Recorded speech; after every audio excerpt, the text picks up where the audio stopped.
Hello, back again to do another unboxing and review. Today I have a new gadget to look at. This is an anti-spy wireless RF detector. So in other words, it's something that you'll use to detect if radio frequencies are being transmitted from things such as an IP camera, so a spy camera, GPS trackers, listening bugs, etc. Alright, so anything that's transmitting an RF signal, this thing should be able to detect as long as it's between the range of 1 megahertz and 8,000 megahertz. Alright, this one comes with a dual antenna, which is supposed to help detect that wide range there. And this particular model is the G318A. And it comes from a company called Safurance. Okay, now this is not actually the first one of these I've reviewed. Many years ago I reviewed this guy here. And although this was pretty cool, little pocket gadget, many stated that if their privacy was really on the line, they would want something a little more advanced than this one. So I decided to check this one out here. Now this one supposedly is quite a bit better than this, but at the same time, it isn't gonna, it's not gonna empty your bank account. As you can guess, these things can get quite expensive, and usually that means they're quite a bit more advanced. However, I tried to get one in a price point that I think most people would consider getting, especially since they might not only need it maybe a couple of occasions, right? So we'll see if this actually fits the bill. Okay, now I'm going to go ahead and put up a list of specs for this device. These specs are what the manufacturer gave me on their little promotional deal from which I purchased it. So, yeah, I haven't confirmed any of these yet, but going at their word, I'm going to put up these specs. I'll put a still photo so you can pause the video if you need to look at it. Okay, so at this point, let's get to the part where we go around the box. Alright, so up here, I can't read the Chinese characters, but the translation, or at least what's underneath it, supper detector. Yeah, okay. So apparently if your nose is clogged and you're trying to find your food, you can pull this out and detect your way to the kitchen table.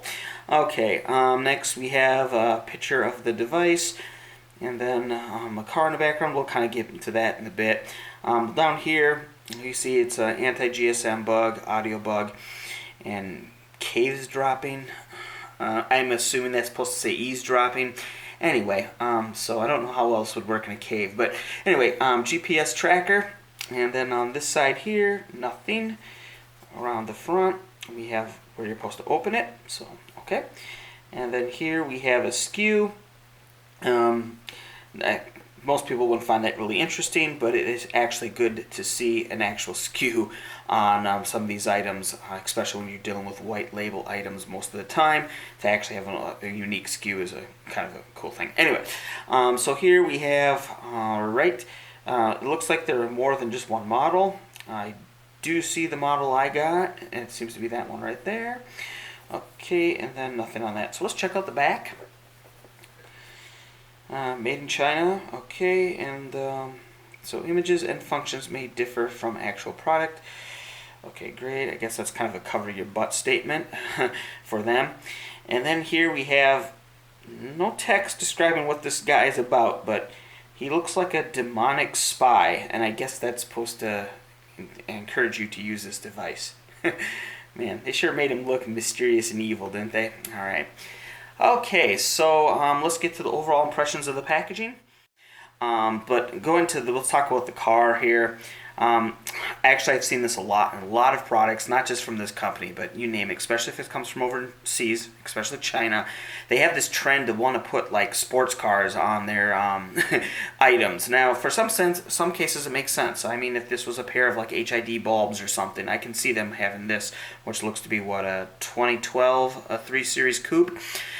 So anyway, that would make sense. And here, I'm not really sure what this has to do with this. I suppose you could say that it's, you could use this to see if there's a GPS tracker installed on your car, or maybe the car you're trying to take. I'm not sure. But, I mean, with all the jokes aside, I really think this is just to have a fancy car in the front. And again, this isn't the first time I've seen them do that. And sometimes the item in the car absolutely have nothing to do with one another. Okay, so it's kind of a trend I wish they'd stop doing, but I don't think that'll happen anytime soon. Okay, then over here, You have the models. Now, this is actually, I think that's a cool idea. They have the model's picture, and it helps whoever's putting the item in the box to know, oh, it was this one, because they can just look at it, right? Assuming that the different models look unique from one another. However, the box here, in order to keep this black theme they have, see it's all black pretty much, they made the checkoff boxes black, so if you have any marker that doesn't have white ink in it, you're not going to be able to check this box. I mean, you could check that with a black pen, you're not going to see it. A red pen, maybe it'll reflect a little different from the rest of the box, but I don't think that was thought out very well. So sometimes going too much for the style, not function, isn't helpful. Okay, so other than that, I don't know. I would like to have specs on the box. I mean, you had more than enough room. They had more than enough room to put them here or anything, but we don't get any specs. And I don't really appreciate that. And I'm pretty sure a shopper would appreciate having those specs listed. Okay, so anyway, not super impressed with the packaging, but whatever. Let's go ahead and get to the unboxing. Alright, so the box was not sealed, so we're just going to follow the instructions and where it says open. And actually, you can't really put your finger there, so you grip over here on this edge and open it up. And yes, it's one of those magnetic closures. You can even hear it. Alright, so those are pretty cool. I like those. There is the item. In this case, whoever put it in, put it in upside down. Not a big thing, but I don't know. Alright, so I'll remove the main item. Okay, we'll get back to that in a sec. Let's see what the accessories have. So there's this little styrofoam insert to stop it from sliding around. I'm assuming that this comes up. Of course it does. So I'll take that out of the way. We have this little tray separation. Pull off the tray. Okay, we have our two antennas. Let's see if these antennas have any distinguishing marks on them. Alright, okay. Okay, this antenna here has GSM. I don't think it's going to come up on camera, but this says GSM. Well, maybe it is. Okay, so GSM on this antenna, and this one here. Oh, alright, RF. Okay, so an RF antenna and a GSM antenna. They appear to be pretty much the same length, so okay, whatever. We'll get to that in a bit, but there are two antennas. Then open the box again, because it closed on its own. Okay, we have the here to charge it up.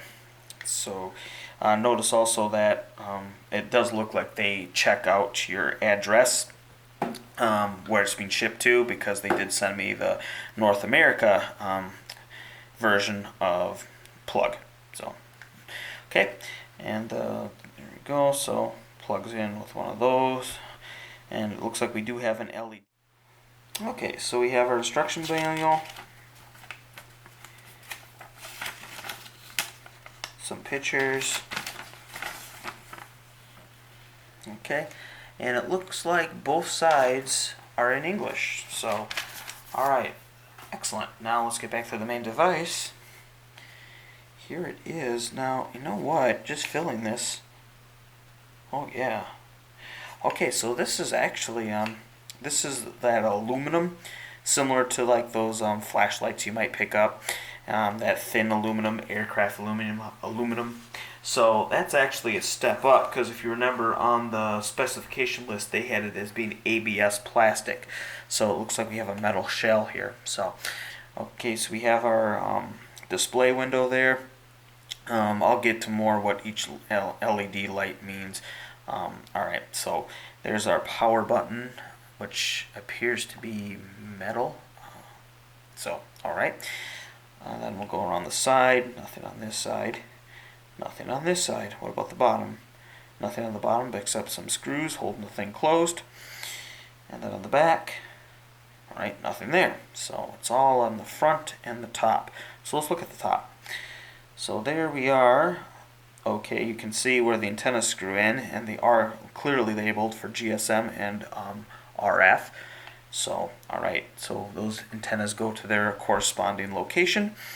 And then you see in the middle is where you charge it right there. And then of course we have our knob, which since I believe power is here on the front, this knob is just going to be probably for the sensitivity. Okay, so all right, let's do the shake test. Yeah.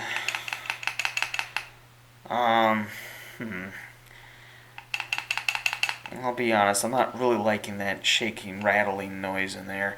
I would have wished they would have put some spacer in there so that the guts of this thing don't rattle around, especially in the metal enclosure. It even makes it more pronounced. So, yeah, I'm not crazy about that. But hopefully that won't interfere with the functioning. Oh, I forgot to mention there's a speaker here, as you can see. There's a couple holes. Not these holes, these holes. This here appears to be nothing more than design. These little white dots are just painted on there. So, anyway, whatever. Maybe it'll make it easier if it falls face up. You might be able to find it easier with the white dots. I'm not sure. But anyway, the real speaker's there. Alright, so I had the chance to charge this up and also read the manual while that was happening. So I'll say the manual really didn't give me any info that I couldn't kind of figure out myself, but I will point out a few highlights as far as the use of this device. Okay, so first let's talk about this LED screen here, or LED display. So yes, each one of these rectangles is its own LED. And almost all of them have to do with the signal strength, and of course that's what you're going to use to determine how close or how far you are from finding that spy camera or whatever. Over the two LEDs on the left here actually have nothing to do with signal, but instead the first one, or the one furthest to the left, has to do with charging. So when you're charging this, that will illuminate, and when the device is fully charged, it will turn off. And that's how you know it's done. Okay, the second LED in is just your power indicator. So when this is on, that light will be on, and as you can guess, when it's off, that light will be off. Now all the other LEDs have to do with the signal strength, and they not only they'll go towards the right the stronger the signal, and as we'll see, they have different colors and all that. And also the speaker will start emitting sound once the LEDs get towards the end. Okay, but we'll see all that. Alright, now the other thing, let's talk about the on-off. So yes, I can see it says on-off print right above this gold button, so it's pretty obvious. Just if you're anything like me, this looks a lot like a walkie-talkie, especially when you're using it. It just feels like a walkie-talkie, and you most likely will be tempted to turn this to turn it on, because as you know, most walkie-talkies have, turn all the way counterclockwise till you hear a click, and then you know it's off. Remember, this is not like that. Instead, your power button's here. So this power button, as you can see, when the device is off, it's flush to the surface.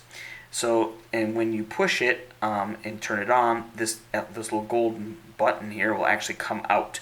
So, yeah. One thing I have noticed is if you're using gloves or something, this is actually kind of hard to turn on because, well, you just push here and you're pushing the whole frame and you're not actually pushing the button. So you have to kind of, jab it in to get it to come out. Alright, so in order to test this device, we'll get to the whole spy camera thing in a bit, but I wanted to test this with more devices than just spy cameras. So I have two devices I'm going to start off with.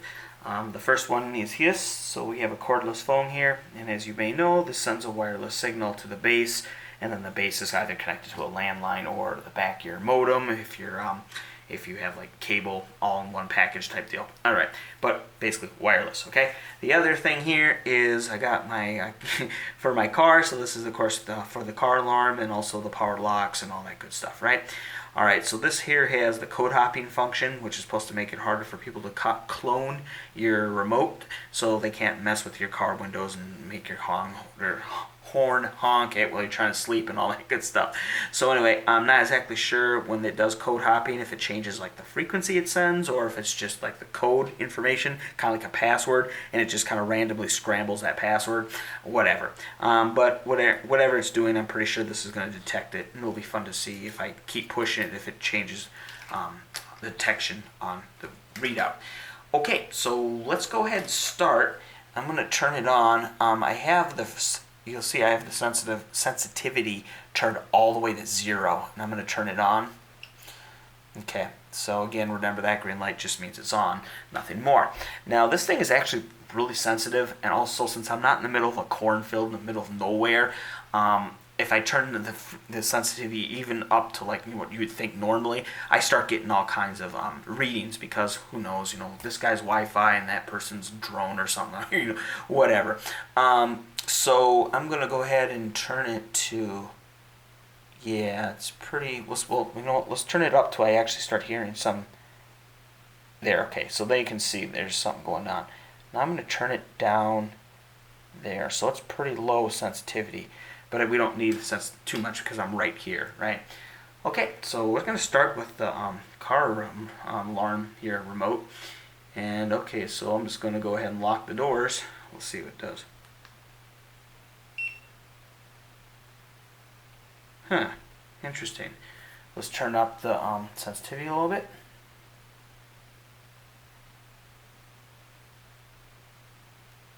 Okay, try that again. Locking the doors. Oh, cool. So, detected it at that time. Let's do it one more time. Okay. Yep. Okay, so it definitely detected that. Okay, now let's go for the phone. Now, actually, I think this has the intensity of this is a little higher, so I'm going to turn the sensitivity on this like down a lot. Okay, so going ahead, the phone's off now. I'm going to go ahead and push it on to talk.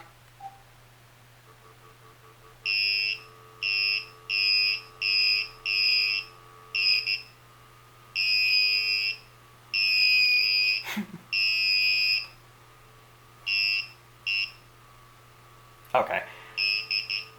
So it's obviously detecting it. Okay. So those two worked. So let's go get more devices and see what it does. Alright, so now let's go ahead and test out the device against some spy cameras. Right here in front I have the Cookie Cam. So I did a review on this thing a while back. But this is a spy camera that uses Wi-Fi that's actually native to the device, so it has its own Wi-Fi, and it transmits it to a smartphone, a tablet, whatever. Alright, so actually it's currently paired to my smartphone, so it's sending off a Wi-Fi signal which my phone is receiving. So I'll go ahead and turn it, so there's the camera turned that way, and right here I have the smartphone that it's paired to. So if I wave my hand over here, you can see it's being transmitted to the smartphone. Okay, see that? Alright, so now what I'm going to do is I'm going to take the phone out of the room, and the only thing in the room will be the spy camera and the detector. Alright, so the camera's still running. Put that way. Alright, now I have the detector, so I'm going to go ahead and turn it on. I have the sensitivity set to 0. Turn it on. Turn up the sensitivity to about, I don't know, where I start to see some signal. Okay, we'll leave it there. Alright, so bring it close to the device.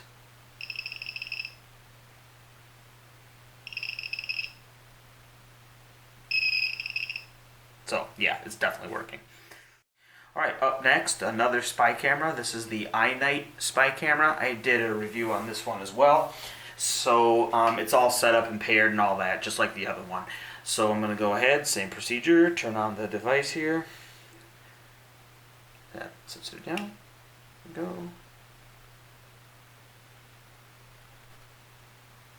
Alright. Turn it up a little more. Okay. I might tab it too much. Alright.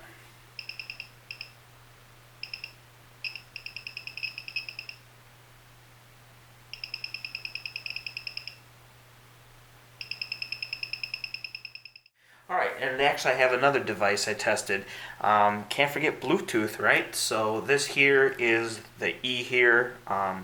Essentially it's a Bluetooth headset, but it also serves as a DVR. They see there's a camera in there. And I also did a review on this a while back. Anyway, so, well, this was activated and it was putting out a Bluetooth signal. Did the same thing I did with all the devices you've seen so far. Put it up to the detector, and of course all the lights lit up. So it does detect Bluetooth, and I also decided to do the same thing. Well, this was paired with the phone to bring the phone close to, and yes, that also caused all the lights to glow and the thing beep and whatnot. Alright, And then also, since I was already having my phone out, I thought, you know what, I haven't tested any of the, location tracking. So, on your phone, you turn that on, and then it allows it, Google Maps or whatever, to find where you are and suggest the best directions and blah blah blah. All right. Well, anyway, I turn that on, and the lights all start shining. It starts beeping, and as soon as I turn it off, they all settle back down. So this is also able to detect that. So far, it's picked up everything that I've thrown at it, and I've given it a pretty wide range of things to try out against, and it's detected them all, and some things that I wasn't even expecting it to detect. So, with that being said, let's just go ahead and kind of summarize this by saying it detects a wide range of little gadgets that send out radio signals. All right. Okay, now initially I asked in the beginning if this was any better than this one that I reviewed many years ago. Well, I could just go by feel. Obviously, this one's metal, this one's plastic, this one was more expensive than this one. So you're ready to pretty much say, of course it's better, or at least I'm pretty sure it's better. I'll try to be a little more detailed than that and say that without professional equipment to measure, the frequencies that are being transmitted and how well did this detect it compared to this one and all that. Since I don't have that sophisticated equipment here, I'm just going to have to go with what I can easily observe. And, well, we'll start off with the most obvious, right? This one has 2 antennas. This one has 1 antenna. These antennas seem to be closer to professional type antennas, as where this one is, from way back when. Didn't you used to have one of these on your TV, those old TVs? Okay, so anyway, you get the point. Also, the visual representation of the signal. You have twice as much, I guess, of spectrum on this one as you do over here, because this only had 4 LEDs and this one has 10, but take away 2, it has about 8, so there's about double what it has over there. So yeah, the only thing I can see the difference that this does not have that this does is that little peep window. And if you're not familiar with that little red window there is, it's supposed to find the lenses of hidden cameras by shooting LEDs out the back. This thing on the back does have LEDs, see that? They shine out, they bounce off of the lens of the hidden camera, and then that reflection you review in that little red window. And if you see a little flash coming back at you, it might be the lens of a camera. Now, to be honest, I've found this to be kind of a little tricky to use with any certainty. And a lot of cameras, their lens isn't as big as you may think. So that reflection, you're not going to get a big glare like, you're staring at someone's professional Nikon DSLR camera or something. It's not like that. Those little pinhole cameras, the lens is so darn small that I don't really think that works all that well. So I'm not really missing that. So then, therefore, I don't really even see that as something that this is lacking. Anyway. So, with that being said, would I recommend this? I think it's a step up. If I had to take one of these over the other, I'd probably go with that one. So, yeah.